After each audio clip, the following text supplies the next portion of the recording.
কাবার মতো দেখতে এই মসজিদ। অসাধারণ সুন্দর স্থাপত্যের এই মসজিদটি সদ্য নির্মিত। এক গম্বুজের নিচে 4 তলা মসজিদ, বেশ উঁচু মিনারের চলছে নির্মাণ। অনেকটা কাবা শরীফের আদলে এই মসজিদটির নির্মাণ হয়েছে বলে বলছেন এর সঙ্গে যুক্ত স্থপতি। মসজিদের ভেতরে গেলেই এর আরো স্থাপত্য সৌন্দর্য ধরা পড়ে।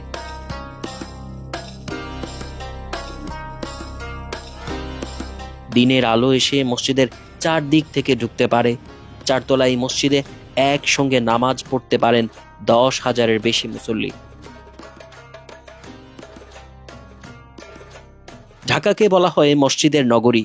বহু প্রাচীন মসজিদ এখানে। এর মধ্যে নতুন এই মসজিদটি নজর কেড়েছে তার স্থাপত্য সৌন্দর্যের জন্য।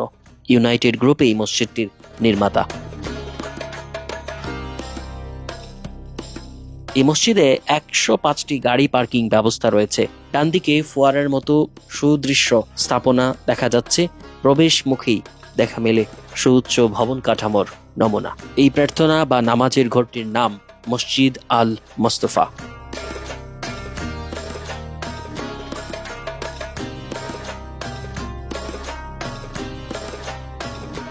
মসজিদের ভেতরের বিস্তারিত দেখাই।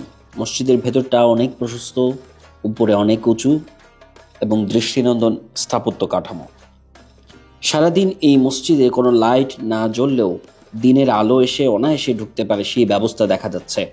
দেখুন মসজিদের ডান দিকে এবং বাদিকে। ডান দিকটা শুরুতে দেখাই। এই ডান দিকের দেয়ালে কতটা আলো এসে মসজিদে ঢুকেছে, কারণে আলাদা বিদ্যুতের ব্যবস্থা করতে হয় না। দিনের আলোয় ফকফকা হয়ে ওঠে মসজিদের ভেতরটা। এবং মসজিদের ভেতরে মুসল্লিদের বসার জন্য জায়গা রয়েছে। ঢাকায় এমন মসজিদ আমি বিরল, বা এমন মসজিদ আমি এই প্রথম দেখলাম যেখানে বসার ব্যবস্থা করা হয়েছে ভেতরে। বিশেষ করে যারা বসে নামাজ পড়বেন তাদের জন্য এই আসনগুলো। এবং এরকম একটা দুইটা না, অনেকগুলো আসন এখানে দেখা যাচ্ছে। মসজিদের ভেতরে সুন্দর ক্যালিগ্রাফি দৃষ্টি কাড়ে। নামাজের এমন সুন্দর ব্যবস্থা আসলে সব মসজিদে সচরাচর দেখা যায় না। আর প্রাকৃতিক আলোর এত সুন্দর ব্যবস্থা মসজিদের যিনি স্থপতি বা স্থাপত্য কাঠামো ডিজাইনে মুন্সিয়ানার পরিচয় দেওয়া হয়েছে।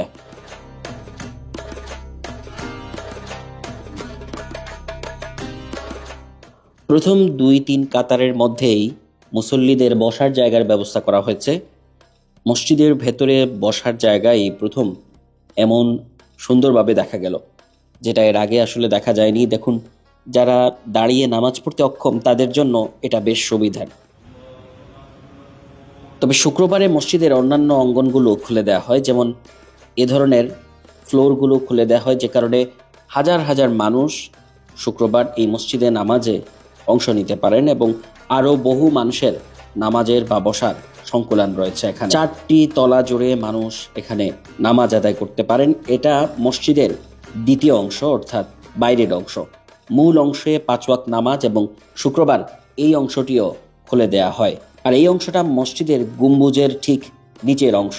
দেখুন, উপরে ঠিক গম্বুজের অংশটা দেখা যাচ্ছে এবং তার নিচেই এই জায়গাটি। এই মসজিদের গ্রাউন্ড ফ্লোরে মহিলাদের নামাজের ব্যবস্থা করা হয়েছে। কয়েক সারিতে শতাধিক মহিলা এখানে নামাজ আদায় করতে পারেন। গত রোজার ঈদের মহিলাদের নামাজের চিত্র এটি, যারা নামাজে অংশ নিতে এই মসজিদে এসেছিলেন। এবারও ঈদে এখানে মহিলাদের নামাজের ব্যবস্থা রয়েছে এবং মহিলাদের নামাজের জন্য এরকম জায়গা ঢাকার সব মসজিদে সাধারণত দেখা যায় না। মসজিদটির অবস্থান মাদানী অ্যাভিনিউ সড়কে। এটা 100 ফিট সড়ক নামেও পরিচিত। এখানে ইউনাইটেড ইউনিভার্সিটির প্রবেশ মুখেই এই মসজিদটির অবস্থান। মসজিদটির একদিকে বসুন্ধরা আবাসিক এলাকা আর একদিকে ইউনাইটেডের প্রকল্প। মাঝখানে মাদানী অ্যাভিনিউ 100 ফিট সড়ক। বলা হচ্ছে মসজিদটির স্থাপত্য কাঠামোতে কাবা শরীফের একটা আদল রয়েছে, অর্থাৎ কাবা শরীফের ঠিক আদলে এই মসজিদটির নির্মাণ শেষ করা হয়। বিশাল এক গম্বুজের নিচের এই মসজিদটিতে কয়েক হাজার মুসল্লি একসঙ্গে নামাজ আদায় করতে পারেন। তেমনি ঢাকার একটি দৃষ্টিনন্দন মসজিদ হিসেবে, নবনির্মিত দৃষ্টিনন্দন মসজিদ হিসেবে এটি এখন পরিগণিত।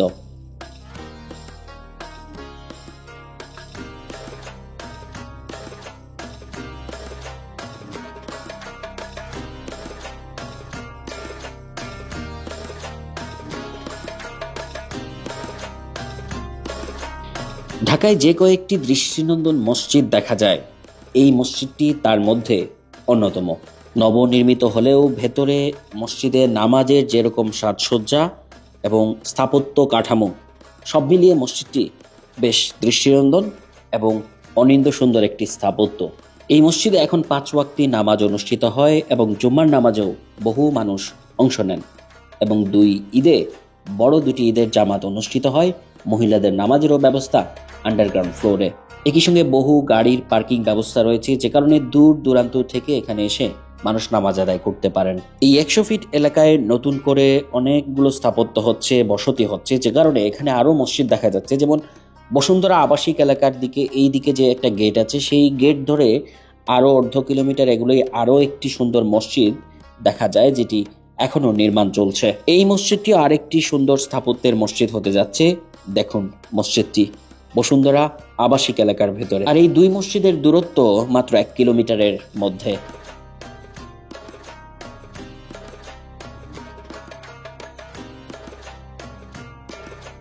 নিশ্চয়ই নামাজ মানুষকে অশ্লীল এবং খারাপ কাজ থেকে দূরে রাখে। মসজিদ একটি শান্তির জায়গা, ভালো কাজের জায়গা। এখানে মানুষ এসে কাঁধে কাঁধ মিলিয়ে একসাথে ভেদাভেদ ভুলে নামাজ আদায় করেন, প্রার্থনা করেন, স্রষ্টার কাছে সাহায্য চান, স্রষ্টার কৃপা চান। সুখে আনন্দে দুঃখে বেদনায় মসজিদ মানুষের ভরসাস্থল। মহান প্রভুর কাছে প্রার্থনা কর, মহান প্রভুর কাছে দাঁড়াবার। আর মসজিদের নগরী বলা হয় ঢাকাকে। সেই ঢাকার নতুন বসতি যেদিকেই হচ্ছে, সেখানেই এরকম নান্দনিক স্থাপনার মসজিদগুলো চোখে পড়ে।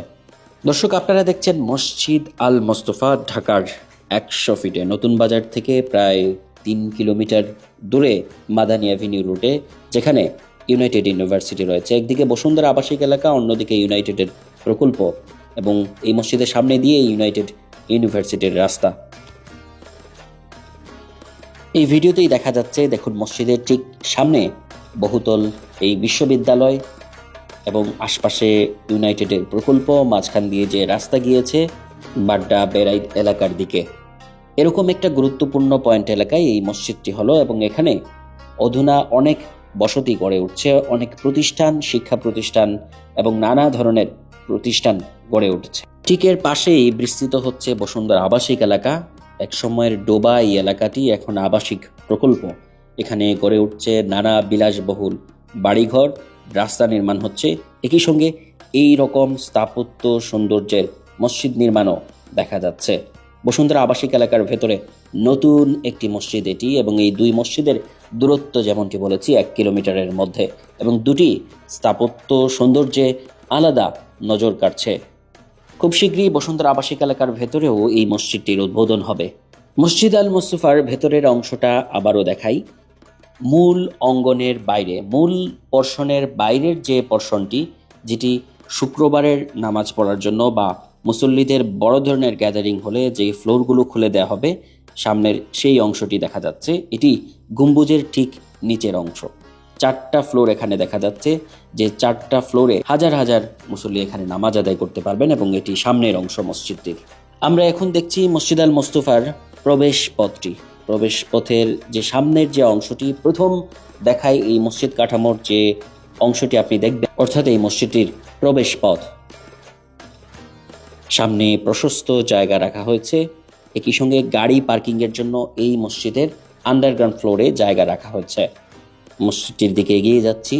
সামনের দিক থেকে দেখা যাচ্ছে কয়েক ধাপ সিঁড়ি বেয়ে মসজিদের মূল অংশের দিকে যেতে হয়। মসজিদের ঠিক সামনেও ক্যালিগ্রাফি চোখে পড়ে এবং স্থাপত্য সৌন্দর্য নজর কাড়ে। যেমনটা বলা হয় যে কাবা শরীফের একটু ছোঁয়া আছে এই মসজিদের নির্মাণ কাঠামোতে।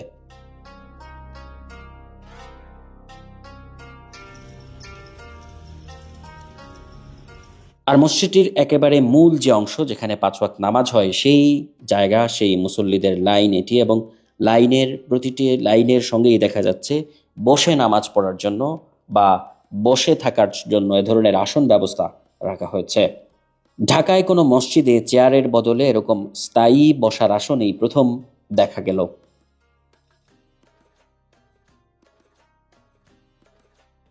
যারা বসে নামাজ পড়তে অক্ষম বা অসুস্থ, তাদের জন্য এ ধরনের ব্যবস্থা আসলেই বেশ সহায়ক ভূমিকা রাখে।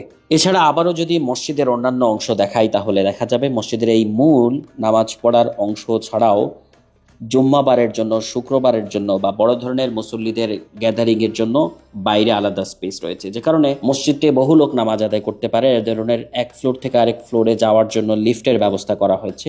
লিফট ছাড়াও এ ধরনের চলন্ত সিঁড়ি আছে। সব মিলিয়ে বহু মানুষ একসঙ্গে নামাজ আদায় করতে পারেন ঢাকায়। এরকম যে কয়েকটি মসজিদ আছে তার মধ্যে নতুন এই মসজিদটিও উল্লেখযোগ্য। দেখুন, 4টি ফ্লোরে হাজার হাজার মুসল্লিদের জন্য সারি। যদিও সচরাচর এই অংশটি মসজিদের ব্যবহৃত হয় না, যে কারণে এই মসজিদের স্থাপত্য নির্মাণের ক্ষেত্রে বলা হয়েছে যে অতিরিক্ত ইলেকট্রিসিটি এই মসজিদে ব্যয় হবে না, অতিরিক্ত বিদ্যুৎ লাগবে না। মূল যে অংশ নামাজ পড়ার সেটিতে সেই জায়গায় বিদ্যুৎ ব্যবহার হবে, বাইরের এই খোলা অংশটিতে বিদ্যুতের ব্যবহার তেমন একটা লাগবে না। মসজিদে প্রবেশ করে প্রথমেই এই খোলা জায়গাটি আপনার চোখে পড়বে এবং এটাই হচ্ছে গম্বুজের ঠিক নিচের অংশ। তবে এই অংশে 5 ওয়াক্ত নামাজের জন্য ব্যবহার করা হয় না, ব্যবহার করা হয় ভেতরের ছোট জায়গাটি, যেটি মূল মসজিদ ঘর।